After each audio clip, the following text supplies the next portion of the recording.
Vous vous sentez en danger par rapport aux immigrés qui arrivent et qui pourraient prendre votre travail? Bien sûr. Oui, à qui on offre des formations, à qui on apporte mille et une aides de toutes sortes. On délaisse le français de base, le français lambda.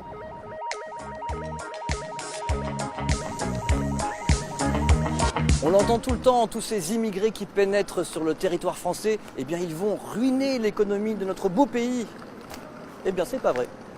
Est-ce que vous avez autour de vous des exemples de personnes qui ont perdu leur emploi et qui a été remplacé par un immigré? Parce que c'est une peur que vous avez. Est-ce que vous l'avez vu Peut-être que dans le concrètement autour de vous? bâtiment, ça se retrouve, mais dans notre secteur administratif tertiaire, ça n'existe pas encore. Mais peut-être que ça va venir. Il y a beaucoup d'immigrés ici qui travaillent vraiment et que même les Français ne veulent pas faire. Donc les immigrés font les Ouais, boulots que les Français ne veulent pas faire. Voilà. Je viens de travailler comme ça. D'accord. Vous faites quoi comme travail? Mais je viens de faire agent d'entretien. Et puis l'après-midi, je vais faire sortir d'école. Comment ça se fait qu'agent d'entretien, c'est que des immigrés qui fassent ce travail-là? Moi, je ne sais pas. Parce qu'il faut se lever très tôt, parfois à 5 h du matin pour venir travailler. Ce n'est pas donné à tout le monde.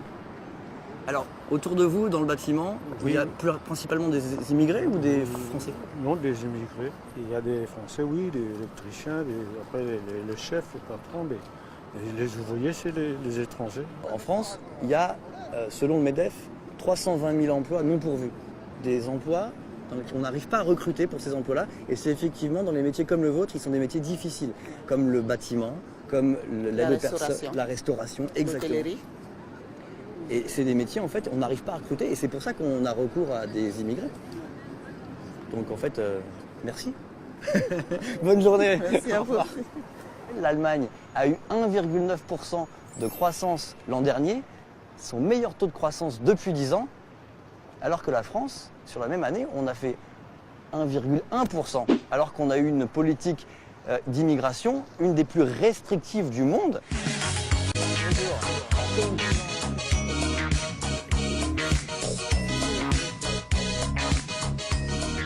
Le consensus des économistes, c'est que l'effet de l'immigration sur les pays d'accueil, sur le marché du travail, sur les finances publiques, est d'une amplitude très faible. On investit dans l'accueil et on récupère les gains si on investit bien dans l'accueil des réfugiés, c'est juste, parce qu'ils contribuent à la consommation. Il faut expliquer aux gens qu'on peut avoir un chômage de 10%, ce qui est énorme, et avoir en même temps des difficultés de recrutement sur le marché du travail. À la limite, la concurrence, elle viendrait davantage des robots que des immigrés. Finalement, plutôt que de pointer du doigt les immigrés qui nous volent nos travail, peut-être qu'il faudrait se demander si ce n'est pas plutôt les robots qui, dans 20 ans, auront notre boulot et que finalement les immigrés sont dans la même situation que nous, ils seront tous au chômage.